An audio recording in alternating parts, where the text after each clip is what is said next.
Abrimos la escritura en la segunda parte que tenemos del capítulo 11. En este caso el rótulo es Jesús, la resurrección y la vida. Capítulo 11, versículos del 17 hasta el 27, leemos la santa palabra de Dios. Vino pues Jesús y halló que hacía ya 4 días que Lázaro estaba en el sepulcro. Betania estaba cerca de Jerusalén, como a 15 estadios, y muchos de los judíos habían venido a Marta y a María para consolarlas por su hermano. Entonces Marta, cuando oyó que Jesús venía, salió a encontrarle, pero María se quedó en casa. Y Marta dijo a Jesús: Señor, si hubieses estado aquí, mi hermano no habría muerto. Mas también sé ahora que todo lo que pidas a Dios, Dios te lo dará. Jesús le dijo: tu hermano resucitará. Marta le dijo: yo sé que resucitará en la resurrección en el día postrero. Le dijo Jesús: yo soy la resurrección y la vida. El que cree en mí, aunque esté muerto, vivirá. Y todo aquel que vive y cree en mí, no morirá eternamente.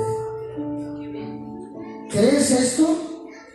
Le dijo: sí, Señor, yo he creído que tú eres el Cristo, el Hijo de Dios, que has venido al mundo.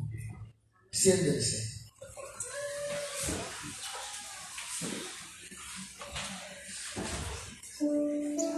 Solamente recordar, para situarnos, estamos los jueves, cuando Dios lo permite, acercándonos para no hacer devocionales. ¿Qué es un devocional? Un devocional es que leemos la escritura, la interpretamos, la espiritualizamos y la aplicamos. Por ejemplo, Sansón mató a un león y después de matar al león se marchó a una ciudad a buscarse una novia, y cuando regresó, en el león había miel. Habían ido unas abejas y habían hecho un panal de miel en aquel león. Cogió miel y la comió. Ahora, ¿qué es un devocional? Un devocional es que con el conocimiento que tenemos de la palabra, aquello que hizo de comer de la miel de aquel león no podía haberlo hecho, porque él era nazareno. Y como era nazareno, él no podía comer de aquella miel, porque los que estaban apartados para Dios no podían tocar un animal muerto. Entonces ahora hacemos una aplicación. Y la aplicación es que alguna vez algún hermano no es que lo hizo mal, sino que intentó, al decir que para que podamos tener miel tenemos que quemar nosotros, que somos un león, matar nuestro león. Pero eso va en contra de la palabra, esa clase de aplicación. Porque si yo hago un devocional diciendo hay que matar el león que tenemos dentro y así comeremos miel, el que lee la palabra de Dios y sabe, dice, esa aplicación que está haciendo no es correcta. ¿Por qué no es correcta? Porque está diciendo que hizo bien con comer de aquella miel y estuvo mal que comiera. Si yo, por ejemplo, quiero decir que para tener una vida dulce, cristianamente hablando, tengo que matar la carne, no necesito coger ningún versículo para hacer ninguna aplicación. Lo digo directamente. Digo, hermanos, vosotros queréis que en casa tener una vida bien, feliz, llena del Señor, y sí, pues lo único que tenéis que hacer es vivir para Dios.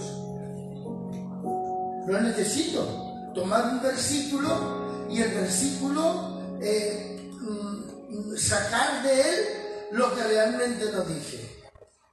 A eso se le llama hacer hablar a la Biblia lo que la Biblia no dice.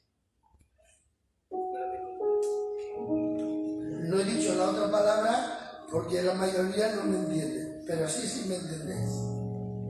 Es decirle hacerle decir a la Biblia lo que la Biblia no dice.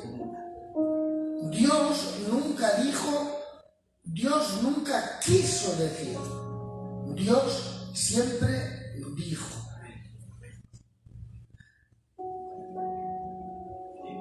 ¿Por qué os llevo hoy a esto? Para que la Biblia es preciosa leyéndola, aunque no la entendamos. La Biblia en sí es espíritu, lo dice ella, no lo digo yo. Las palabras que yo os he hablado son espíritu y son vida. Cuando tú lees la palabra leída sin entenderla, la misma palabra, el espíritu está bebiendo vida, comiendo. Tú no te das cuenta. Los agnósticos, los incrédulos, los que dicen yo solamente lo que vea, lo que toca, y a mí explícamelo todo, porque si no lo explico no lo hago. Mire, si usted tuviera que hacer nada más todo lo que entiende, el 99,99% de las cosas que hace no las haría. Yo no entiendo cómo una vaca negra come hierba verde y saca leche blanca. Yo no entiendo la variedad de colores, pero no soy tan tonto para no beberla. Yo no entiendo cómo una semillita se echa en tierra y luego sale una hierba y luego sale una espiga y luego sale el trigo y luego... Yo no lo entiendo, pero no soy tan torpe para no comer el pan que se fabrica con el trigo. Y ahora usted dele a su cabeza. No hace usted nada que entiende. Nada. Es usted tan inteligente que todo lo que practica, lo practica sin entenderlo.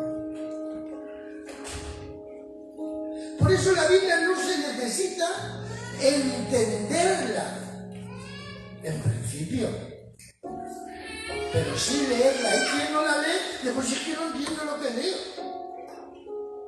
Y es un engaño. Usted irá entendiéndola en la medida en que vaya leyéndola, y leyéndola, y leyéndola. Porque la palabra de Dios se entiende por el Espíritu, y el Espíritu es el que va dándote entendimiento. Bueno, dicho eso, hoy no tenemos una gran necesidad de mucho tiempo, porque lo que hemos leído tiene muy poca explicación. Es tan sencillo que leyéndolo, repitiéndolo esta tarde, leyéndolo en casa, he hecho aquí unos apuntes con tal de darme a entender mejor. Vino Jesús y halló que hacía ya 4 días que Lázaro estaba en el sepulcro. La información bíblica hace desaparecer las tradiciones de los hombres.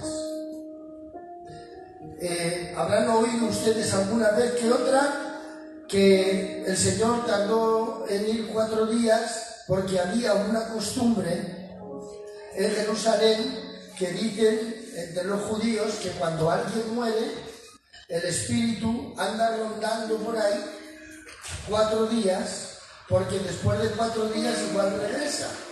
Pero eso es antibíblico. Él no tardó 4 días para quitar ninguna costumbre, porque si decimos eso, si nosotros enseñamos eso, nosotros lo que estamos diciendo es que Jesús está haciendo algo que realmente la Biblia no nos lo apoya. Y cuando nosotros estamos dando rienda suelta a la imaginación y a las tradiciones, entramos en una enseñanza de que las tradiciones, aunque no sean bíblicas, son realmente buenas y pueden ser posibles. Pero nosotros no andamos conforme a las tradiciones que no estén en la palabra de Dios. Tenemos que sujetarnos a lo que dice la Biblia. ¿Por qué tardó 4 días en ir? Ahora lo veremos por qué. Vamos a ver por qué el Señor no fue cuando Marta y María le llamaron. Si nos vamos al versículo 15 y 16 del mismo capítulo, sabremos por qué. Dijo: me alegro por vosotros, por los apóstoles, de no haber estado allí. Dice, para que creáis. Este fue el motivo. No había motivos de tradiciones, ni motivo de quitar, no. Era que lo que él quería era que los discípulos, por el acontecimiento que iba a ocurrir, creyeran. La misma Biblia se contesta. Cuando la escudriñas, cuando te la van enseñando, cuando tienes tiempo y dejas que el Espíritu Santo te vaya guiando, la Biblia se convierte en el alimento del alma. Te tiras media hora, 1 hora, 2 horas, 3 horas, 2 días, 6 meses, 3 años, nada más leyendo, y el alma y el espíritu va alimentándose de forma y de manera que tú no te das cuenta. Alguna vez os lo he dicho para haceros reír. No para que os riáis de mí, sino para que sonriáis conmigo. Este cuerpo serrano que vosotros veis ha sido la base de ir comiendo y cuidarse. Yo no he hecho nada para ello, yo solamente me he alimentado. Yo soy un tío listo, yo me alimento muy bien. Yo como fruta, yo como pescado, yo como carne. Bueno, yo como de todo cuando tengo. De todo. Pues soy muy listo. Y yo no he hecho nada, lo hace todo el alimento. Hay quien quiere contribuir al crecimiento de su vida cristiana por el propio esfuerzo y porque quiere entender todo lo que pasa a su alrededor y por vivir experiencias sensitivas. ¡Oh, qué culto hemos tenido hoy! Nos hemos caído todos al suelo. Una vez se cayó una persona que ve por ella en Herrera del Pisuerga, que nos palmemos todos, porque hizo ruido hasta cuando se cayó. Digo, se ha roto la cabeza, porque si cayó la gitanica era bastante bien, se le veía de lejos y se cayó así para atrás, y cuando se quedó en el suelo, digo, aquí quedo. Del ruido que hizo, menos mal que no le pasó nada. Se levantó la gitanica hablando en memoria, gloria a Dios. Nada, no va a pasar nada. No, que todo eso no hace crecer. Vosotros ya me conocéis. Soy un hijo vuestro de aquí de la iglesia. Yo soy un hombre del Espíritu. Yo soy de los que creo que hay que dejar con esa libertad. Espíritu Santo, ven, lléname. Vamos a levantarnos, vamos a levantar las manos, vamos a tirarnos al suelo. Vosotros lo creéis, pero eso no hace crecer. Eso no hace crecer. Lo que hace crecer es alimentarte. Lo otro es la festividad de nuestra fe, de que Dios nos toca, de que hablamos en lenguas, que hay profecías, que nos caemos por los suelos, que salimos volar, qué sé yo. Que cae oro, caen perlas, las muelas aparecen, que bien. Una maravilla. Yo lo creo todo eso. Pero eso no te hace crecer. Lo que te hace crecer es la oración, el ayuno y la lectura. Eso sí que te hace crecer. Porque va creando una mentalidad, va creando unas emociones, unos sentimientos dentro de ti. Porque vives con Dios y para Dios. ¿Estáis aquí, no? Pues a hacerlo menos saber que estáis aquí diciendo al menos ¡amén! Aleluya, gloria al Señor. Me alegro de no haber estado allí con vosotros para que creáis. Es la contestación de la Biblia. Así que fuera eso de la tradición, que si 4 días, de que si fue para que vieran que... O sea, todo eso no, aunque fuera una tradición que tuvieran los judíos, no tiene nada que ver con la acción del por qué tardó 4 días. En el próximo bloque, la semana que viene, si Dios quiere, veremos por qué lo de los 4 días. Pero ahora solamente tenemos el principio, para que creáis. Para que creáis.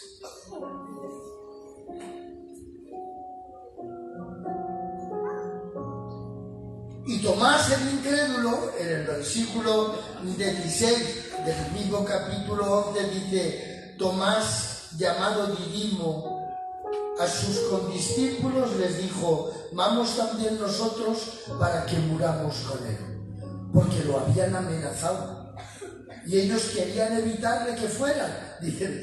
Pero el Señor dice: vamos allí, que tengo que despertarle. Y Tomás el incrédulo, como no era creyente, pero sí era un buen discípulo, dijo: vámonos y que nos maten a todos. Era un buen discípulo, aunque él no era muy creyente, hasta que no metió, que eso ya lo veremos en otro capítulo, sus dedos en las mismas llagas del Señor, que ya no sangraban. Pero eso, cuando llegue el momento, lo veremos. Juan 11, 24, que ya lo hemos leído. Marta le dijo: yo sé que resucitará en la resurrección, en el día postrero. Estaban bien adoctrinados y creyentes en la resurrección.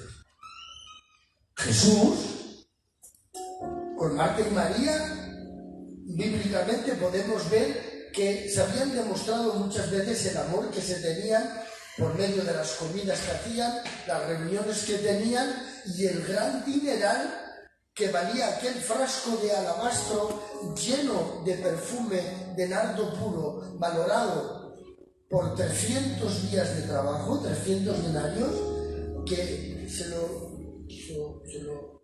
extendió al Señor, lo perfumó, lo gastó todo. O sea, que se querían, se amaban entre ellos. Y estaban bien adoctrinados. Ella le dijo: yo sé que resucitará en los días postreros. Ya lo había profetizado Daniel, no nuestro pastor, el de la Biblia. Daniel, en el capítulo 12 del libro de Daniel, pone que los que estaban un día, todos los que están en tierra resucitarán. Y Jesús les enseñó. Pero aquí hay algo que tenemos que rescatar. Marta le dijo, yo sé que resucitará en la resurrección en los días postreros. Dios mío. Jesús le dijo, yo soy la resurrección. Quiere decirse que en esa escena se estaba visualizando el regreso de Cristo para resucitar a los muertos, porque lo que Dios hizo en Lázaro no fue una sanidad, fue una resurrección, un adelanto para el próximo jueves. El cuerpo estaba descompuesto y Él, con su palabra, volvió a reunir toda la carne que se había descompuesto. Aquello no fue una sanidad, aquello fue la resurrección. Los discípulos están viendo, están allí presentes. Que aún no lo ha hecho, aquí lo está anunciando. Pero aquí vemos realmente en esta escritura lo que es el regreso de Cristo para resucitar a los muertos.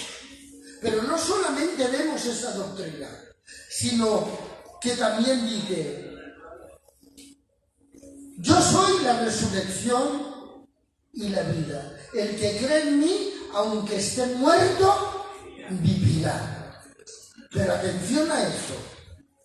Y todo aquel que vive y cree en mí, no morirá eternamente. Está hablando del arrebatamiento. Así lo entendió Pablo como un misterio que no había sido revelado. ¿Recuerdan cuántas veces nos han dicho nuestros pastores? En un abrir y cerrar de ojos, dice, os digo un misterio. No todos vamos a morir. El misterio para los tesalonicenses no era la resurrección.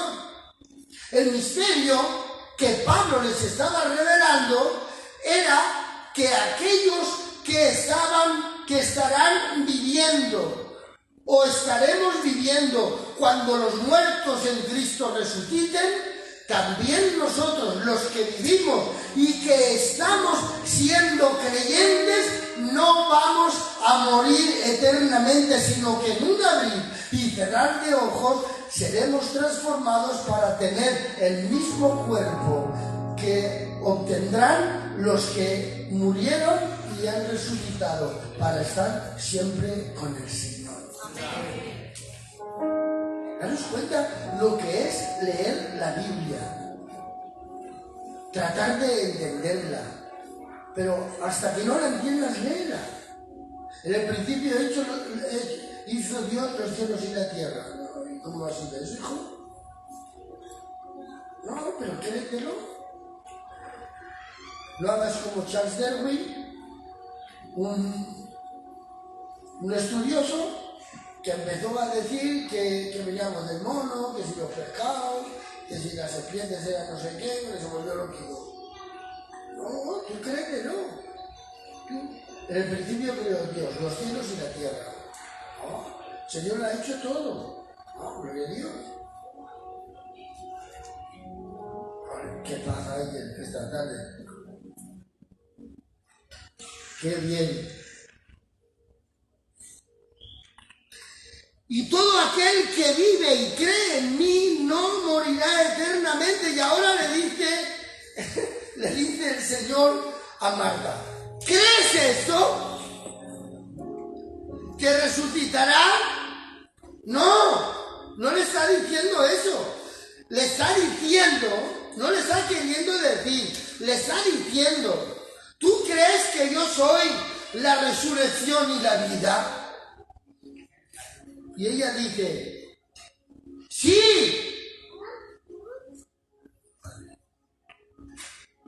¡Sí, Señor! Versículo 27. Yo he creído que tú eres el Cristo, el Hijo de Dios, que has venido al mundo. Está aceptando lo que Cristo va a hacer en la aldea.